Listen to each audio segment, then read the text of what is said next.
Washington Commanders traveling to New Orleans to face the Voodoo and the New Orleans Saints here. Although, wild things have happened for New Orleans. Even more wild things are going to happen here because, one, you don't even have Taysom Hill to lean on because Taysom Hill's now out for the season.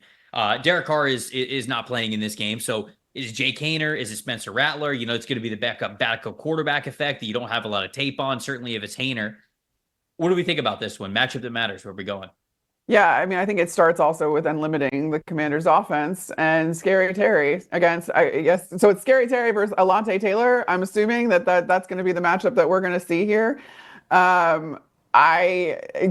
Scary Terry, top 10 wide receiver as far as receiving yards and most major receiving metrics. He's been absolutely phenomenal with Jayden Daniels. And though Jayden Daniels, I feel like, has ebbed and flowed a little bit over the last few weeks, gone up and down, it's to be expected from a rookie. But Terry McLaurin has been quarterback proof for his entire career at this point and been able to be productive regardless of who's throwing him the football or how that person is performing at this point. But I do think that, that has the potential to run up the score a little bit. We know the Commanders are capable of scoring points. So if you have any chance of keeping pace with them, if you're the New Orleans Saints, you have to limit that. And how that particular matchup is going to go, I think, is going to determine how productive the Commanders are.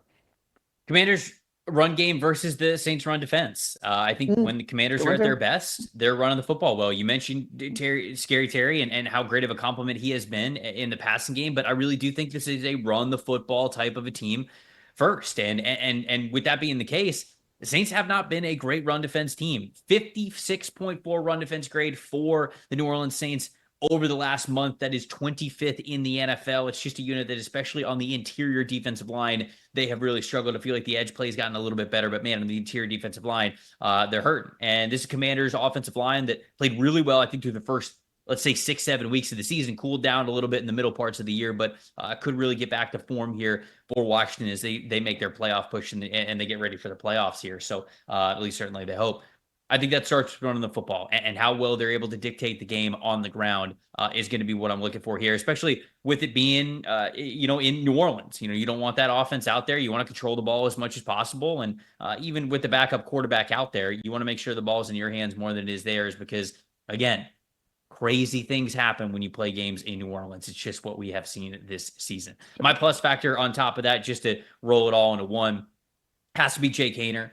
Jake was able to come in last week when Derek Carr goes down. So I feel like that's a little bit of a hint of Haener being the starting quarterback here in this game. He had a 70.7 passing grade against the Chargers in week 8. You can see some of the passing stats there from that game.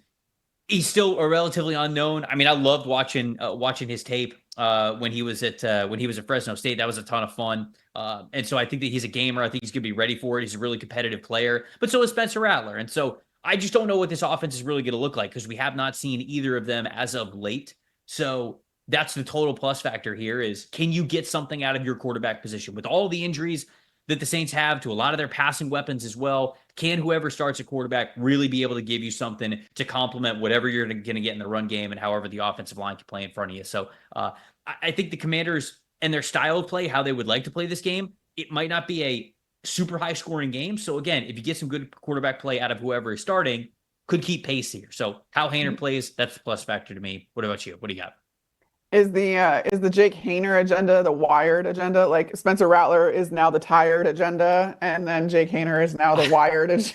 I didn't think we were there with Spencer Rattler. Yeah, I feel like I'd rather now. I like Haener. So either one of these guys that's going to start, I'm going to pay attention to it. But I'm kind of surprised that it wasn't Rattler that went out there. But maybe it is. I don't know. I don't know. I mean, there was that subsection of Saints Twitter that was all about Spencer Rattler for a really long time, and now I don't know. Has it switched to Jake Haener? Who knows? But a guy that does get a lot of first downs, at least for this New Orleans Saints offense, is obviously Alvin Kamara.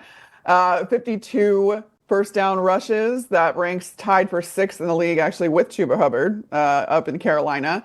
But 41 missed tackles forced on runs. He's got 26 explosive runs. This is the guy that you need to lean on for your offense, especially when you have such a big question mark at quarterback. I think that's exactly what the Saints are going to try to do because that's what they always try to do. Alvin Kamara has been that guy for them for so long. And we saw flashes of it, especially this year, where there were sustained stretches of games where Alvin Kamara really looked like the Alvin Kamara of 2, 3 years ago.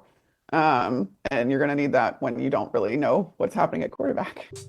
Thanks for watching, everybody. Make sure you like and subscribe the video. And if you don't have a PFF Plus subscription, you can get one to see all the premium stats that we talked about here on the show, plus the expert betting and fantasy advice over at subscribe.pff.com. The description is also right below. So if you are not a PFF Plus subscriber, you can come one today.